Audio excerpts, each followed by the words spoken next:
Everything about the 2017 homecoming here at Georgia State was fantastic, except for the final score of the football game. Troy comes in and beats Georgia State 34-10 here at Georgia State Stadium. You're watching this week's Georgia State Sports Update.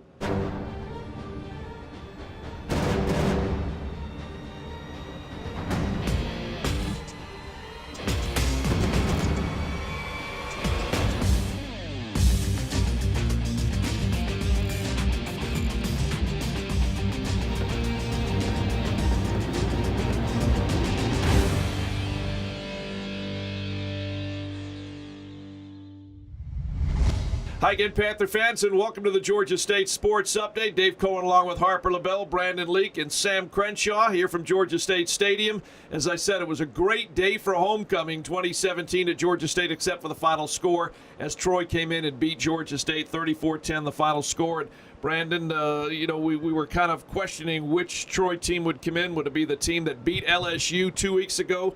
Or 3 weeks ago, would it be the team that lost at home to South Alabama? And how would Georgia State play coming off a 3-game winning streak and a big win at Louisiana Monroe? And unfortunately, it was a team that beat LSU for Troy that came in. They played well on both sides of the ball. Well, now they're the team that beat Georgia State. You have to give them credit. They played a fantastic game, special teams, offensively and defensively. They did a very good job of scoring early and putting us in a position where we had to throw the ball maybe a little bit more than we wanted to.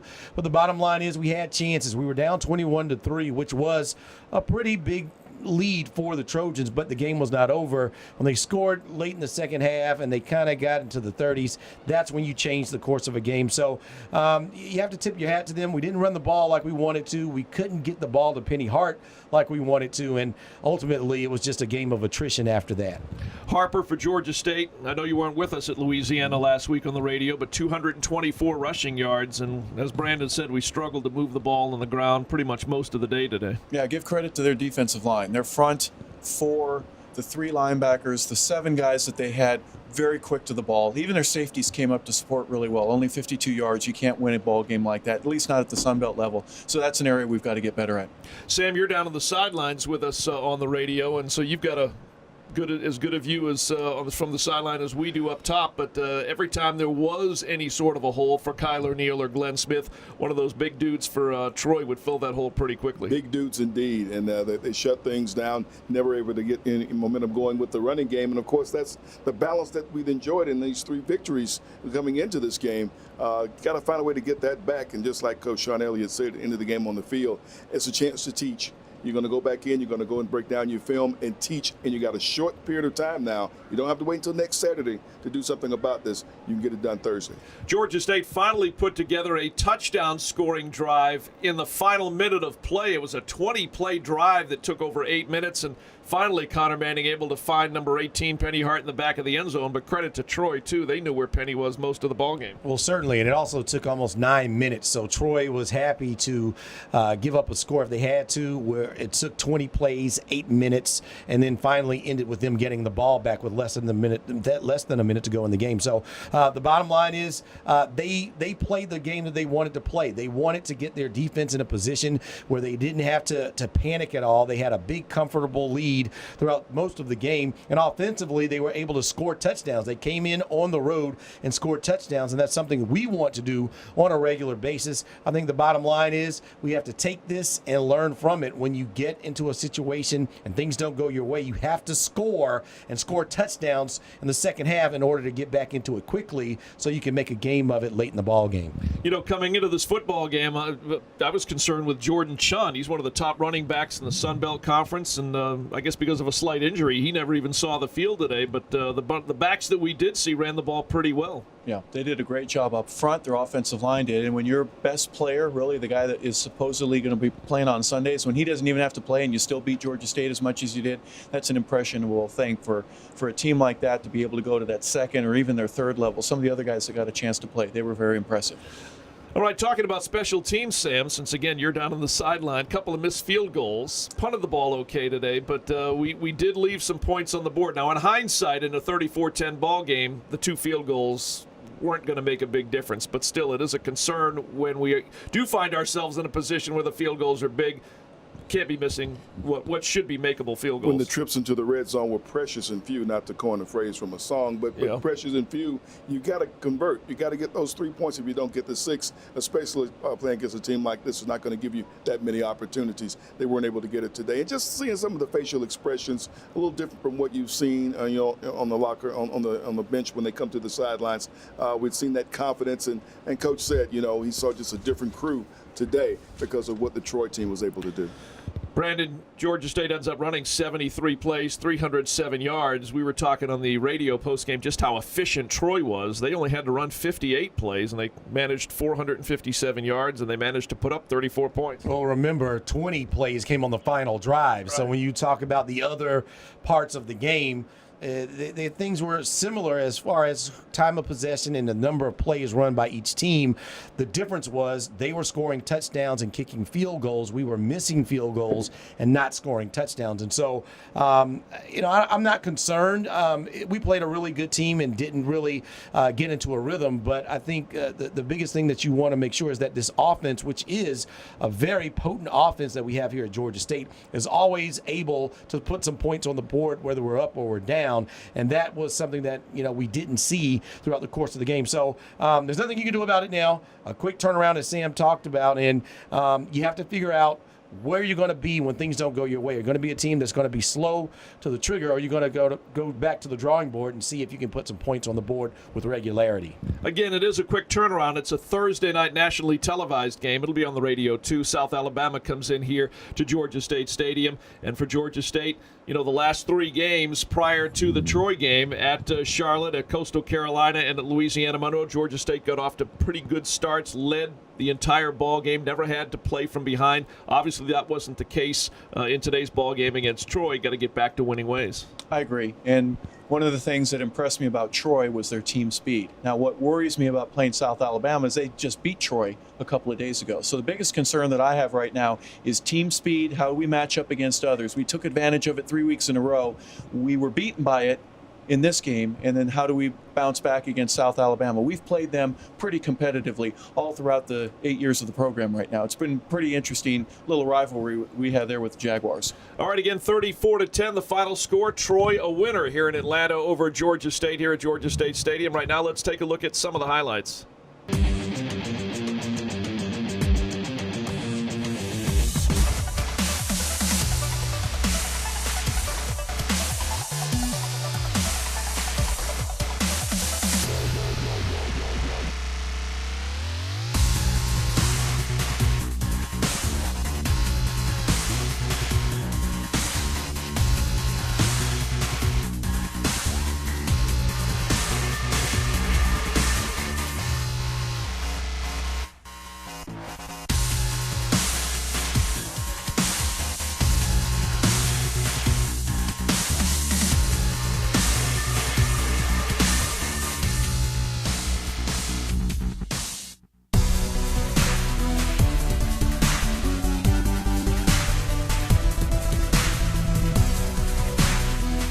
This year it's been a lot of fun. I mean, Connor, the energy that they bring. I mean, you watch Coach Elgin before a game. It's hilarious, actually. He's running up and down, patting everybody, and the excitement and energy that he brings, I think, is really reflected on the team. And it's been a lot of fun.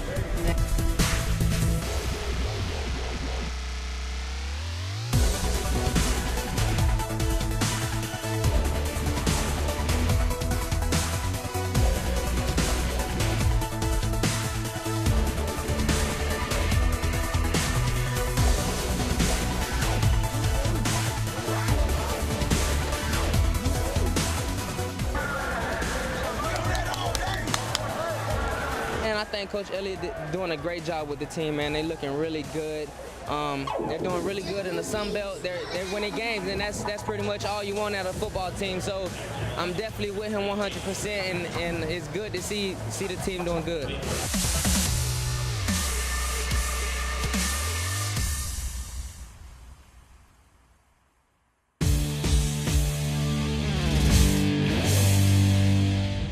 Again, some of the highlights from the 34-10 Georgia State loss here at Georgia State Stadium to the Troy Trojans. And starting off with Sam Crenshaw, because Georgia State, a short week. And you said it to Coach Elliott when you were talking in the post-game walk-off interview down in the field. Not a whole lot of time to dwell on a loss. You got to get ready for a short week and a Thursday night game with South Alabama coming in here. Put it in your proper place and also really focus on the guys in your locker room. Sure, you're going to go over the film and you're going to see what South Alabama does well and devise a plan, but really let's get things back on the same page within our locker room. And I think that's going to get your best effort next Thursday. Yeah, Brandon, Thursday night, South Alabama comes in, and they've kind of been up and down here recently. Yeah, I have to be ready to play. I'm just glad that we're home. 51 days between games and then 2 games in 6 days.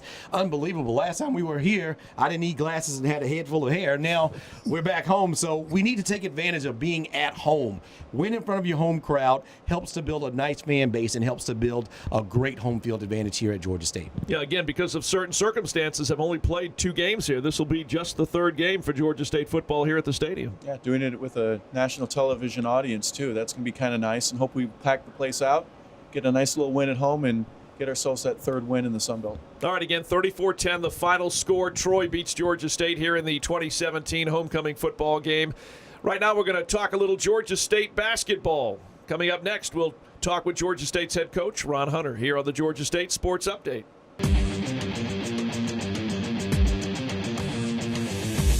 Back here in the Georgia State Sports Update, we're talking basketball right now. Panthers are going to play an exhibition game coming up on Saturday over at Georgia Tech for hurricane relief.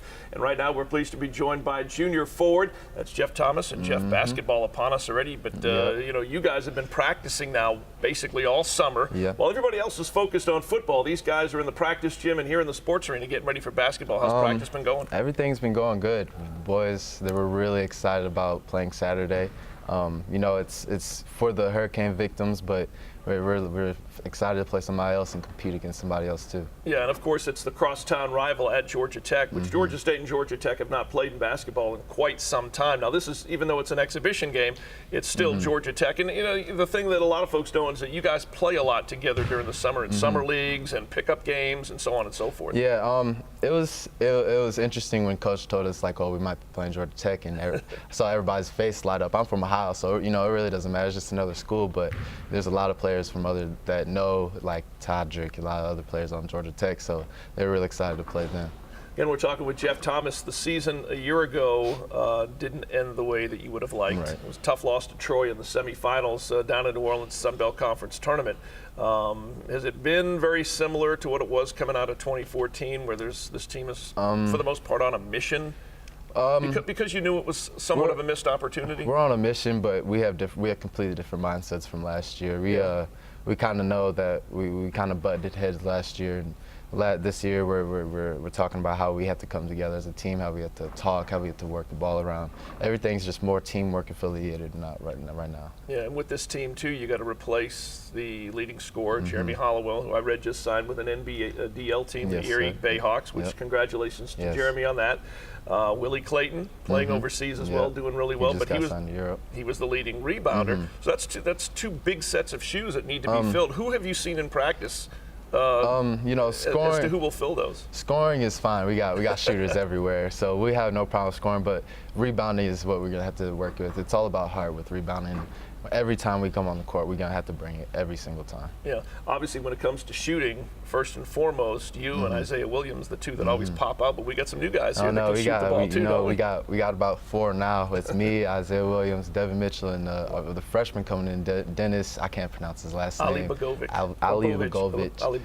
But we can really shoot that thing, and that's what we're gonna be dunks and threes. That's what Coach preaches. We've talked to Devin Mitchell before, and I think you and I have discussed this as well in some of the radio interviews that we've done, is that Devin is known as a really good outside long-range shooter. You're known as a really good long range shooter. But at the same time, both of you guys there's a lot more to your Right. game than just shooting jump shots. Yeah. I've seen you at times with that look of determination in your eyes go to the rack. Your Yeah. game is not just as a perimeter shooter. Yes, as a shooter, the defender, they come out fast. So as a shooter, we lick our chops off of that. So easy pump fake and drive into the hole, that's what we like, and it at least gets a contact, a foul or something. Yeah, and rebounding as well. Rebounding, big part of basketball. Right. Obviously, it's not just all about offense, but it's about protecting the goal and Right. making sure that there's not a lot of easy offensive Yeah, rebounds. like I said, it's just all about heart, and whoever wants it the most is going to get it. Yeah. What was the one thing personally for you that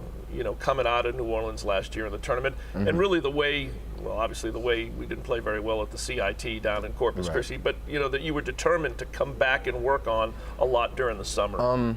No, it was just my decision making. I needed to make my decisions much quicker. I felt like last year I was a little slow with shooting the ball, making passes. So I really watched a lot of tape, watched our offense, watched our defense, and really just looking at the right spots where I can shoot, where I can pass the ball, and that's what I really worked on this year. One thing Coach Hunter talked about, he's going to join us here in a few minutes here on the Georgia State Sports Update, was changing the culture of Georgia State basketball. And you look at some of the numbers, 4 times in the last 5 seasons, you guys have won 20 games. I know you haven't been here for all of them. 3rd time in the last 4 seasons that you guys have finished in either 1st or 2nd place. So you got a solid foundation here. It's just a matter of maintaining and building on it. It's just finishing. We just got to finish the games. The coach always preaches that we don't finish the games at the end of the year. Right. We should have been in the Sun Belt Conference tournament in the championship, but we didn't end the game. Yeah. So we're gonna have to start finishing, and that's what we're gonna do this year. Well, chemistry is an often used word in sports. Finishing is an often used cliche. When he says that, what comes to mind for you when it comes to finishing? Just at the end of the game, doing the right things, making the right passes, not turning the ball over, and really just making the right plays. Speaking of, and Coach Hunter and I talked about this the last time he was with us on this show, and I didn't even realize it until I read the stat that we led the Sun Belt in turnovers last year, yet still managed to win 20 ball games and have a really good season. Yeah, I feel like this year it's going to be less, but the way we run and gun, there's going to be some turnovers, but we're working on that. That's one thing we're going to have to work on during practice this year. Yeah. Got some new faces in here this year, some freshmen. Yeah. How are they adjusting to the Ron Hunter system of Georgia State basketball? I love our freshmen. We got Josh Linder. He's a great 4-man. He can shoot the ball and drive the ball. He's going to be really good in a couple of years. And then Kane Williams, he can run the show. He's a nice point guard. He's going to be able to replace DeMarcus when he leaves. And then our shooter, Dennis, he can shoot the lights out. And I just like the way they played. They fit into our system well. Have you seen or have you noticed throughout the summer and in fall practice, some guys, and we'll use DeMarcus Simons as an example, that have, and you experience this when you go from that freshman to that sophomore season, things change. The game slows down a little bit. Have you seen that from, say, someone like DeMarcus or any of the first-year guys last year? DeMarcus, he's a great player, and I've seen him progress from the last game, and then from right now, he's getting better every single practice.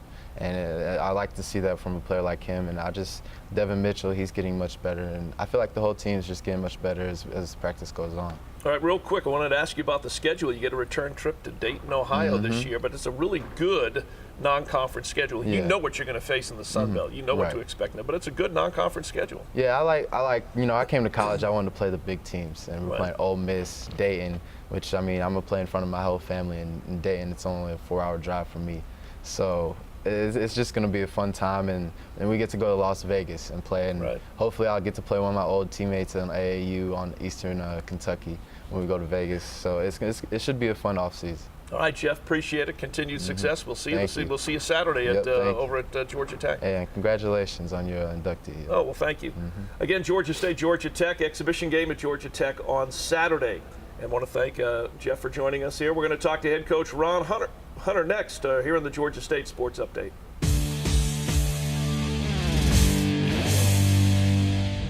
We're still talking Georgia State basketball right now with head coach Ron Hunter. Georgia State right around the corner, an exhibition game. As a matter of fact, coming up on Saturday over at McCamish Pavilion. They're going to take on Georgia Tech. Coach, great to see you again. Practice continuing. Start of the season is right around the corner. How did this exhibition with Georgia Tech come about? It's an exhibition game, but it is all the proceeds will benefit hurricane relief. So it's a great cause, but it gives you an extra game. Yeah, it really does. Being a part of NABC board and, being a president for the last couple of years, we had a meeting here about a week or two ago, and we kind of talked about this, and we talked about what a great way we could do something with college basketball. And so I kind of had an inside track that we would be allowed to do this. And so I got on the phone and talked to Josh, and we kind of worked this thing out and kind of agreed to kind of do this. And he was more than gracious. The people at Tech have been great, and we decided to go play at their place. Again, they had a bigger place, and if we can raise money and raise awareness for the hurricane victims, I think this is an awesome deal for both schools. Yeah, because already, and if you didn't see it, I think just about every Division I, at least, college basketball and/or football program around the country donated apparel and sent it to, like, for example, to Houston. Yeah, I mean, that's one of the things about athletics, and we all kind of bond together. It doesn't matter if it's football, basketball, baseball, we kind of all bond together. And in college basketball, we wanted to do something, and so I think this is terrific. I hope this happens every year. I hope the NCAA allows this to happen, because now you're seeing the Kansas-Missouri game that you would never see, the Georgia State, Georgia Tech game you would never see also. So it's great for our fans, it's great for the city, but it also goes to a worthwhile cause. It's not just about playing the game, it's about helping people. All right, again, we're talking to Coach Hunter. I'll put you on the spot here because I know that folks will ask me this question once they see this interview.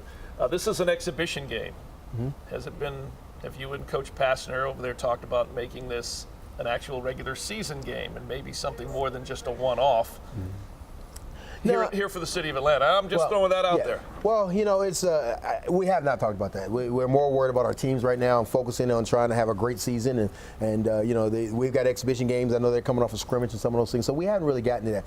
I have seen some teams in Carolina, for example, they're playing a jamboree. Right. All 4 teams in the state they're playing a jamboree and doing that. So that's something that I would try to look forward to doing maybe even next year if this was allowed to continue, is that maybe we get all 4 schools and you play one school. We play Georgia for one half, you play Georgia Tech for a half, you play Mercer for a half. Yes. And they all kind of rotate and play a jamboree and then get the state of Georgia behind it. So that'd be something that I would like to see happen next year. And I think people want to do that because the games don't count. Right. But also to the fans, it gives the fans an opportunity to see their in-state teams play. All right, well, you were with us on the show here a few weeks ago. How's practice been since then? Is, again, the start of the season, or at least the start of the 3 exhibition games right around the corner? It's been good. I got a veteran team. I've got 6 or 7 guys that have started in this program that have scored 15 or more points in a game before. So we got a veteran team. Our freshmen are getting better.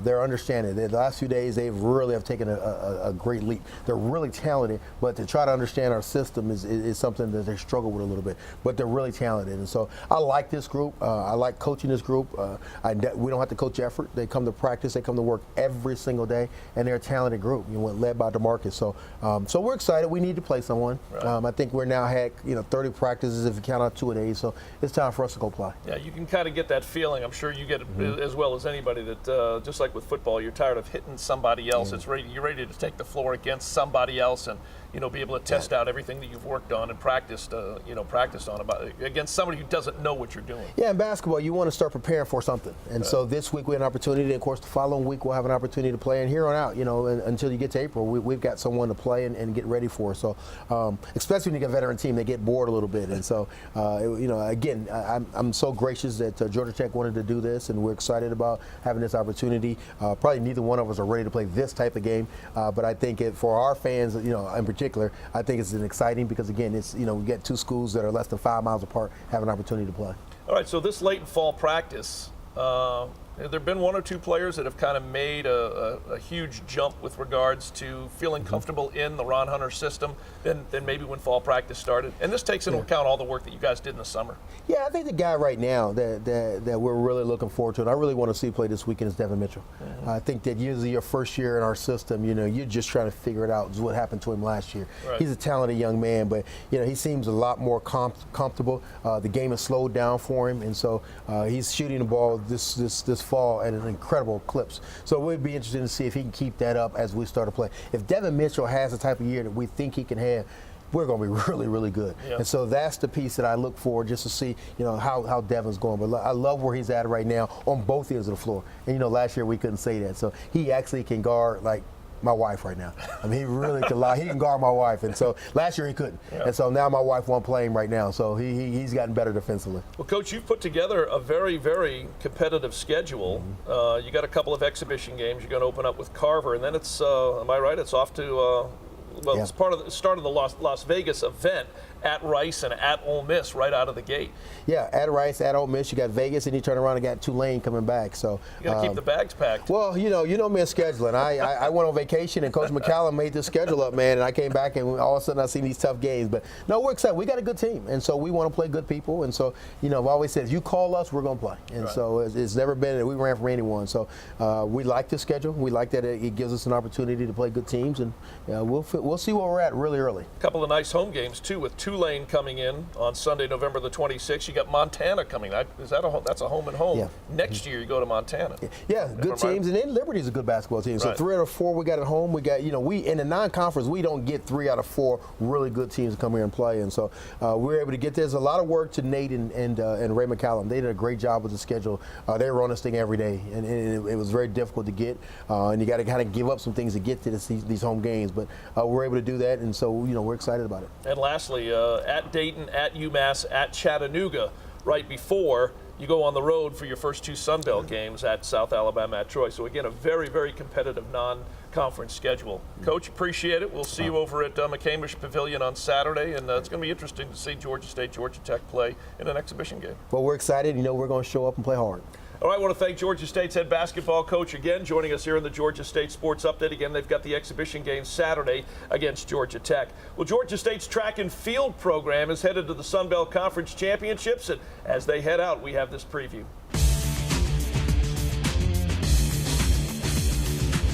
Our goal every cross-country season is the Sun Belt Conference Championship, which is at the tail end of the season, and then following that is the NCAA Regional Championship. So we start the season very slow in August because, believe it or not, 3 months is a very long time for the runners to be pushing themselves at a high level. So I want every runner to be competing at their best at the end of the season.